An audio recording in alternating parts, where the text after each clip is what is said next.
سنی تحریک کا ایک نمائندہ ہے، ہمارے سلیم آرائی کو تنہا مت سمجھو، یا سنی تحریک کے ذمہ داران کو، کارکنان کو، ہمارے علماء کو تنہا مت سمجھو۔ اگر کوئی ان کی طرف آنکھ اٹھا کر دیکھے گا تو نواب شاہ میں احتجاج نہیں ہوگا، نواب شاہ کے لوگوں کو دکھ نہیں ہوگا، پورے صوبہ سندھ کے سنیت کا درد رکھنے والے بلکہ پورے ملک کے سنیوں کو نعیم بھائی کے دکھ میں، درد میں برابر کے شریک ہوں گے۔ نعیم بھائی سینہ تان کر کام کرو، جو صاحب آئے ان سے تو تعاون فرمائیں، جو تعاون نہیں کرتے ہیں انہیں بھی بتاؤ کہ ہماری اکثریت، ہماری آبادیاں ہو، اخبارات میں ہمارے خلاف مواد ہو،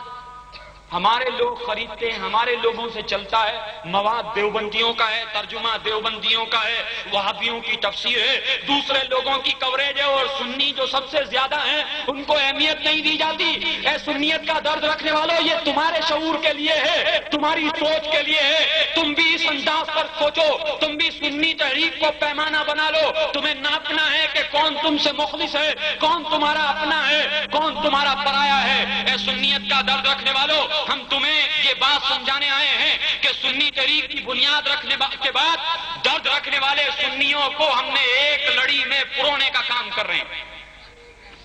پشاور میں سنی کو درد ہوتا ہے،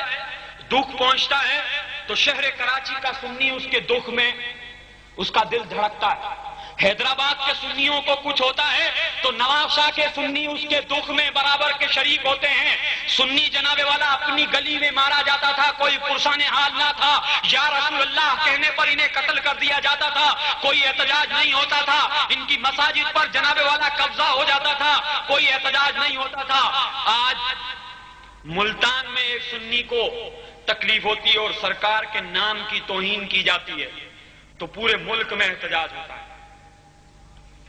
شہر کراچی میں دیوبندیوں کے 3 آدمی مر گئے۔ سنو سنیو، یہ توجہ والی بات ہے۔ دیوبندی مولوی نامور عالم تھے ان کے، ان کو مارا، کیسے مرے، کنے مارے، یہ اخبارات سے ایک زاویہ، ایک اندازہ قائم کیا جا سکتا ہے، مگر ہم جو بات سمجھانا چاہتے ہیں، انہوں نے سنیوں کی مساجد پر حملہ کیا، سنیوں پر جناب والا مساجد میں توڑ پھوڑ کی، اخبارات میں آیا۔ آپ یقین مانے مجھ سے حلف لے سکتے ہیں، اس واقعے کے آدھے گھنٹے کے اندر دن میں سوتا ہوں، یہ سنیوں کا کارنامہ ہے کہ وہی ہمیں کھلاتے ہیں، وہی پلاتے ہیں اور سوتے رہتے ہیں۔ دن میں سوتا ہوں تو جن کو معلوم تھا انہوں نے فون کیا کہ بھائی کنز الایمان گرو مندر پر، اگر جو شہر کراچی میں آتا ہے یا مذہبی ماحول سے واقف ہے، گرو مندر پر ایک بھی سنی مسجد نہیں تھی جب سے پاکستان بنا ہے آج تک۔ یہ جو بنوری بنا ہوا ہے یہ بھی سنیوں کی مسجد ہے، سپریم کورٹ سے اس کا مقدمہ سنیوں نے جیتا ہوا ہے، مگر نااہل انتظامیہ اور حکومت وقت جو بھی حکومت آتی ہے وہ سنیوں کا ساتھ نہیں دیتی، اس لیے کہ سنی احتجاج نہیں کرتا۔ سنی کے علاوہ کی بات ہے، مجھے فون آیا کہ کچھ دیوبندی مولوی مر گئے ہیں مگر انہوں نے ان کے احتجاج میں سنی مسجد پر حملہ کر دیا ہے۔ گرو مندر پر دیوبندیوں کی مسجدیں دیکھ کر آپ کو حسد ہونا شروع ہو جائے گا، مگر اب کنز الایمان کو دیکھ کر آپ کا دل جو ہے نا اس کو ٹھنڈی ہوا آنا لگی۔